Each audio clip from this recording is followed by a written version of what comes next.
How many of you are tired of the same old arguments, the silent treatment, the endless cycle of conflict that seems to have no resolution? Feeling like you're living with a stranger instead of your partner? The emotional distance can be overwhelming and disheartening. Conflict is a natural part of any relationship, but it doesn't have to define it. It's how you handle the conflict that makes all the difference. Left unchecked, resentment festers and grows, driving a wedge between you and the one you love. This can lead to a breakdown in communication and trust.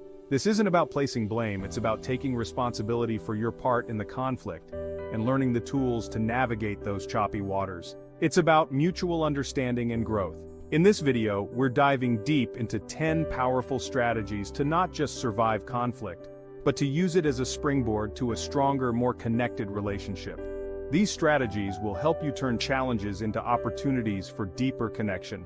Are you ready to get real and do the work?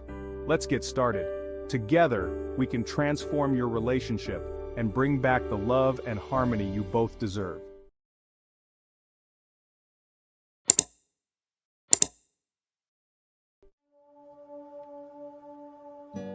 Effective communication. Talk it out, don't shut it out. Communication is the cornerstone of any healthy relationship. Communication isn't just about talking, it's about truly connecting. It's about understanding and being understood. How many times have you spoken to your partner, but not really heard them, or felt like your words are falling on deaf ears, or felt like they're just not getting it? Misunderstandings can create a rift, but they can be bridged with the right approach. We're going to dissect what it means to communicate effectively, and it starts with honesty. Honest communication builds trust. Not brutal, hurtful honesty, but the kind that comes from a place of love and respect. It's about being open and vulnerable. Express your needs clearly, without accusations or blame. This helps in avoiding unnecessary conflicts. Use I statements. I feel hurt when, instead of you always. This simple shift can make a huge difference. This shifts the focus from attacking to expressing your own experience. It fosters a more empathetic dialogue. And remember, timing is everything. Choose your moments wisely. Don't launch into a serious discussion when you're exhausted or stressed. It can lead to unnecessary arguments. Choose a time when you can both be present and focused. A calm environment can make a big difference. This isn't about winning an argument, it's about understanding each other. It's about finding common ground. Real communication takes effort, but the payoff is a deeper, more meaningful connection. It's worth the effort. So start talking, really talking, and watch your relationship transform. The journey to better communication starts now.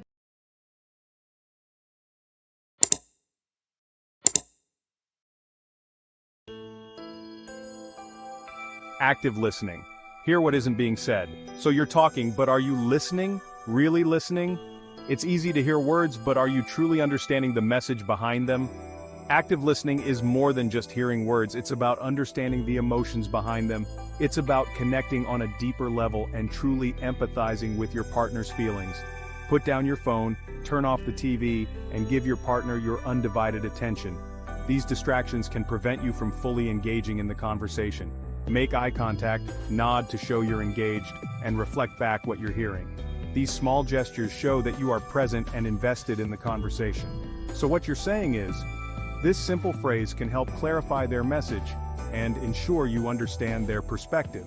This not only clarifies their message, but also shows them that you're truly present. It demonstrates that you value their thoughts and feelings. Don't interrupt, don't plan your rebuttal, just listen. Let them express themselves fully, without feeling rushed or judged. Sometimes the most powerful thing you can do is simply be there, fully present, to hear your partner's pain, their frustration, their joy.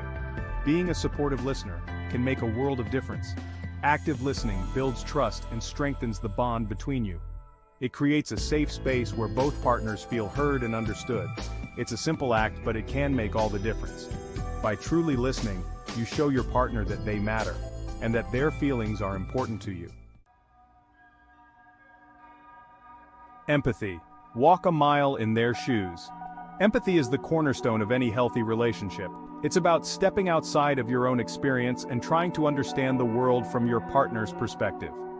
Imagine yourself in their shoes. What are they feeling? What are their fears and insecurities? Even if you don't agree with their viewpoint, you can still validate their feelings.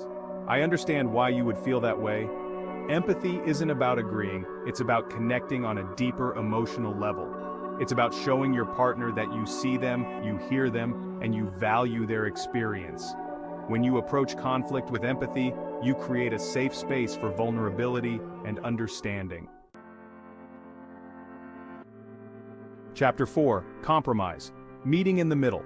Relationships are not about winning or losing. They're about finding solutions that work for both of you. Compromise is the art of give and take. It's about finding that middle ground where both partners feel heard and respected. Sometimes it means letting go of your own desires for the sake of the relationship.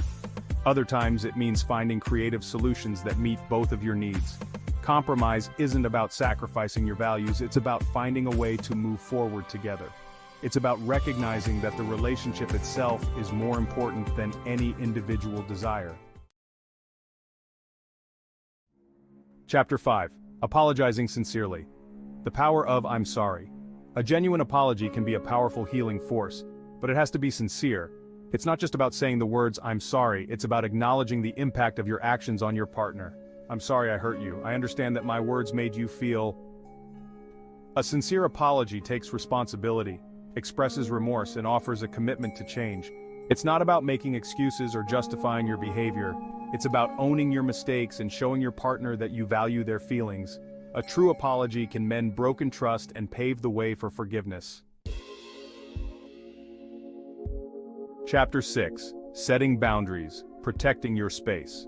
Healthy boundaries are essential for any healthy relationship. They define where you end and your partner begins. They protect your individual needs and prevent resentment from building up. Boundaries are about communicating your limits clearly and respectfully. I need some time alone right now, or I'm not comfortable with. Setting boundaries isn't about being selfish, it's about taking care of yourself so that you can be a better partner. When you have clear boundaries, you create a space for mutual respect and understanding. Chapter 7. Taking a break, cooling down before you blow up. Sometimes the best thing you can do during a heated argument is to take a break. Walk away, cool down, and come back to the conversation when you're both calmer and more rational. This isn't about avoiding the issue, it's about giving yourself time to process your emotions and approach the situation with a clearer head. Agree on a time to reconvene and stick to it. Use the break to reflect on your own feelings and try to understand your partner's perspective. Taking a break can prevent a disagreement from escalating into a full-blown fight. Chapter 8. Seeking professional help when you need a referee. Sometimes you need a little extra help.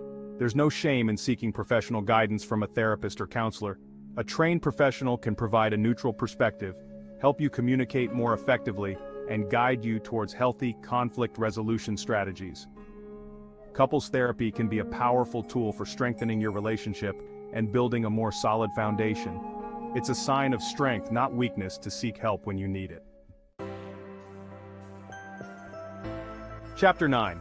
Focusing on solutions, moving forward together. Dwelling on the past only keeps you stuck in a cycle of negativity. Instead of rehashing old arguments, focus on finding solutions. What can you do differently next time? How can you work together to create a more positive dynamic? Solution-focused thinking empowers you to take control of your relationship and build a brighter future. It's about shifting your mindset from blame to collaboration. When you focus on solutions, you create a sense of hope and possibility. Chapter 10. Reaffirming commitment. Remembering why you're here. Amidst the challenges and conflicts, it's easy to lose sight of the love that brought you together. Take time to reaffirm your commitment to each other. Remind your partner why you chose them, what you admire about them, and why you want to make the relationship work. Express your love and appreciation, both verbally and through actions. Small gestures of kindness, words of affirmation, and quality time together can strengthen the bond between you and remind you of the foundation of your relationship. Reaffirming your commitment creates a sense of security and strengthens your resolve to navigate the challenges together. So there you have it, 10 powerful strategies to repair conflicts and build a stronger, more fulfilling relationship. Remember, conflict is inevitable, but it doesn't have to be destructive. By implementing these strategies, you can transform conflict into an opportunity for growth and deeper connection. What resonated with you most? Leave a comment below and share your insights. If you found this video helpful, give it a thumbs up and subscribe to the channel for more relationship advice. Remember, you're not alone on this journey. Together we can build stronger, healthier, and more loving relationships.